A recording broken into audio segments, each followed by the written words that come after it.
Hello everyone, welcome to Programmers Bond. तो आज के इस वीडियो में हम स्टार्ट करेंगे अपनी एनक्रिप्शन स्कीम्स। इससे पहले अगर आपने हमारे चैनल को सब्सक्राइब नहीं किया है तो हमारे आप चैनल को ज़रूर सब्सक्राइब कर लीजिए।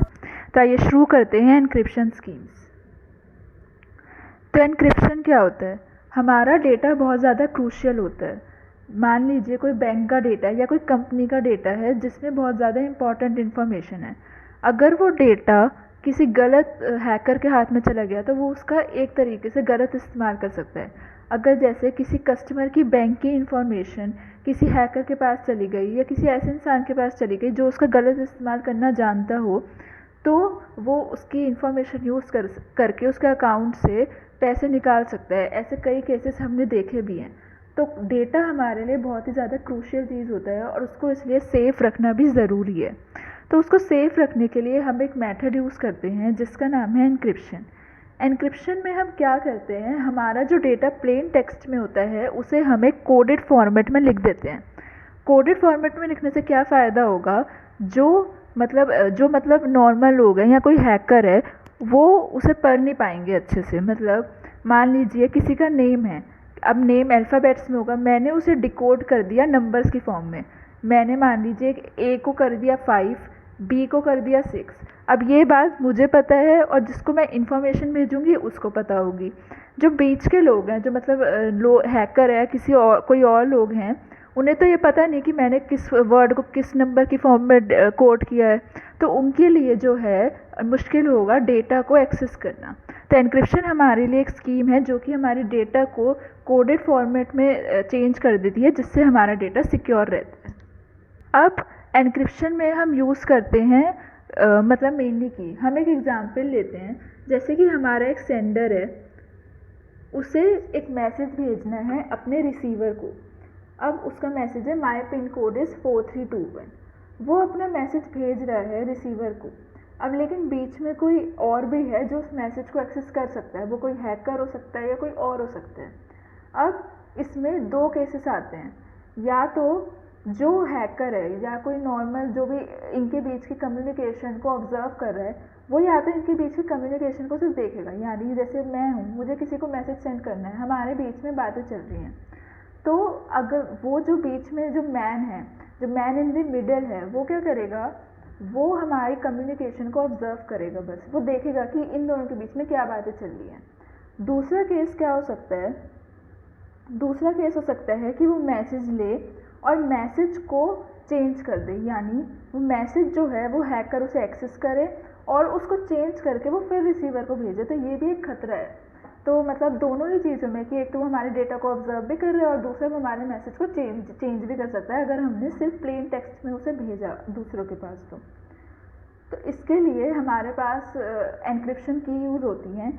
एनक्रिप्शन की में हम मोस्टली प्राइम नंबर्स को यूज़ करते हैं, क्योंकि जो प्राइम नंबर्स को डिकोड करने की डिफ़िकल्टी होती है वो ज़्यादा होती है। मतलब जैसे कि अगर एग्जाम्पल ले, अगर if the number is about 100 digits long, तो उसे हमें सालों लग जाएंगे मतलब फाइंड करने में, प्राइम फैक्टर्स उसके फाइंड करने में हमें बहुत ज़्यादा टाइम लग जाएगा। तो मोस्ट कॉमनली जो एल्गोरिथम यूज़ होती है वो होती है इसमें RSA एल्गोरिथम। तो prime numbers are used to generate encryption keys. Encryption keys are used to alter the data so that it appears random and almost impossible to decode. ये data को decode मतलब डेटा को code कर देता है, जिससे मुश्किल हो जाता है डिकोड करना, क्योंकि जो कोडेड फॉर्मेट है वो सिर्फ सेंडर और रिसीवर को ही पता होगा। अब इसमें दो चीज़ें आती हैं, symmetric and asymmetric cryptography. Symmetric cryptography में क्या होता है, जो सेंडर और रिसीवर की की होती है वो सेम होती है। अब ये यूजुअली प्राइवेट की होती है। प्राइवेट की क्यों? क्योंकि सेंडर जिस की से डेटा को एनक्रिप्ट कर रहा है, रिसीवर जो है उसी की से डेटा को डिक्रिप्ट भी करेगा। तो इस की को प्राइवेट रखना, इस की को सेफ रखना ज़रूरी है, क्योंकि यही की है जो कि मैसेज को कोड और डिकोड कर रही है। तो इसको हम एक एग्जाम्पल से समझते हैं। मान लीजिए सेंडर को रिसीवर को एक मैसेज सेंड करना है।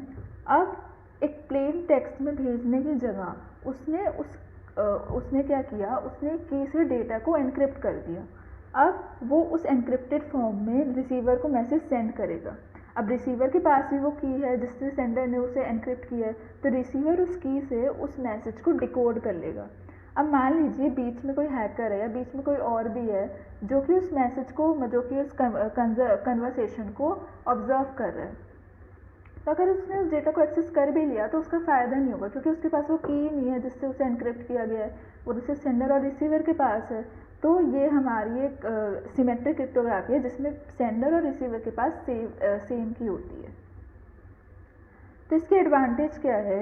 इसकी एडवांटेज है कि सेंडर ऑथेंटिकेशन को प्रिजर्व रखती है, यानी अब सेंडर और रिसीवर के पास सेम की है तो हमें पता रहेगा, अगर मान लीजिए सेंडर ने कोई मैसेज भेजा और वो रिसीवर के पास जो की है उससे डिकोड नहीं हुआ, तो सीधी सी बात है कि मतलब जो सेंडर है वो गलत है या फिर कुछ और हुआ है बीच में। अगर उसने उसी की से हमें भेजा होता तो रिसीवर भी उसी की से उसको डिक्रिप्ट कर पाता। तो अब दूसरी बात, ये इंफॉर्मेशन को प्राइवेट रखने में हेल्प करता है। लेकिन इसकी एक डिसएडवांटेज है कि इसमें जो की है हमें हर किसी को शेयर करनी पड़ेगी। यानी अगर मैं बहुत सारे लोगों को मैसेज सेंड कर रही हूँ, मैंने मान लो 10 लोगों को मैसेज सेंड करना है, तो मुझे 10 लोगों को अपनी की शेयर करनी पड़ेगी। अब 10 लोग तो फिर भी ठीक है, कंपनी में जैसे कंपनी होती है, बहुत सारी ब्रांचेस होती हैं उनकी, उन्हें तो कई जगह डेटा सेंड करना पड़ेगा, तो उनके लिए तो ज़्यादा मुश्किल है कि की को शेयर करना। की शेयर करने में क्या है, एक तो बहुत ज़्यादा टाइम लगेगा, दूसरी बात की शेयर जब हम कर रहे हैं तो वो भी तो एक कम्युनिकेशन किसी मैसेज के थ्रू ही सेंड करेंगे। बीच में जो मैन इन द मिडिल है, जो बीच में ऑब्जर्व कर रहा है, वो उस की को एक्सेस कर सकता है, तो इसकी एक डिसएडवांटेज भी है। अब दूसरा आता है हमारे पास एसिमेट्रिक क्रिप्टोग्राफी।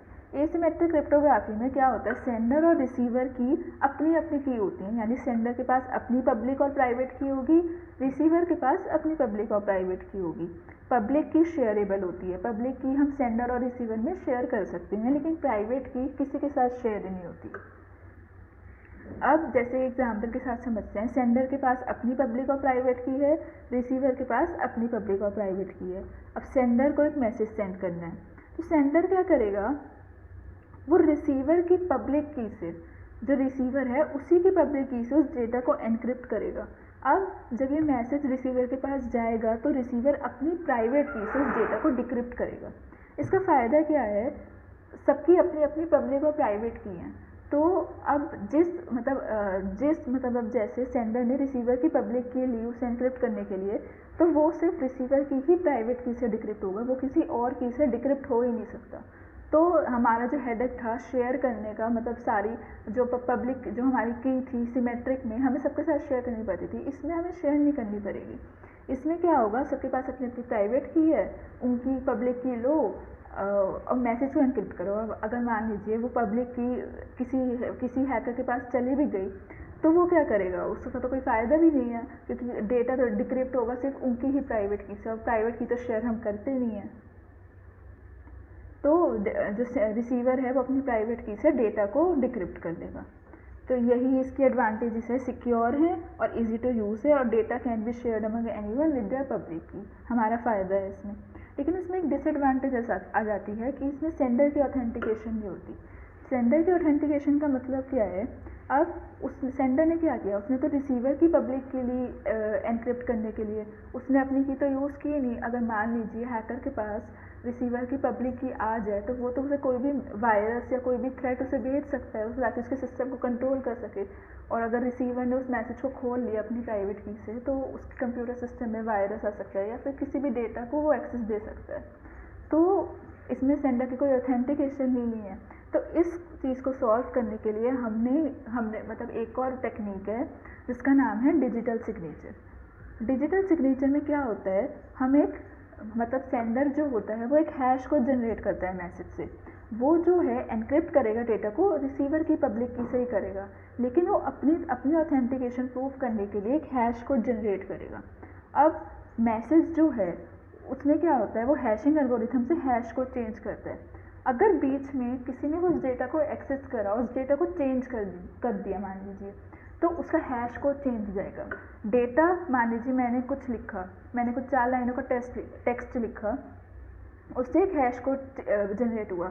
अगर मेरा जो डेटा है उसमें ज़रा सा भी चेंज आया तो उसका हैश कोड उसी समय चेंज हो जाएगा।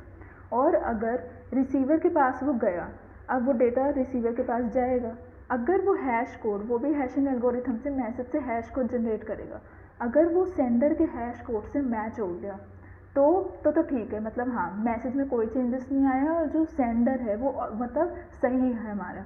लेकिन अगर हैश कोड गलत जनरेट हो गया, जो सेंडर ने भेजा था रिसीवर के हैश कोड से वो मैच नहीं करा, तो यानी डेटा में कुछ चेंजेस हुए हैं, डेटा में कुछ खराबी है, कुछ तो हुआ है बीच में, तो वो रिसीवर जो है उस डेटा को खोलने से पहले पूरी मतलब चेक करेगा या पूरी मतलब खोलेगा ही नहीं।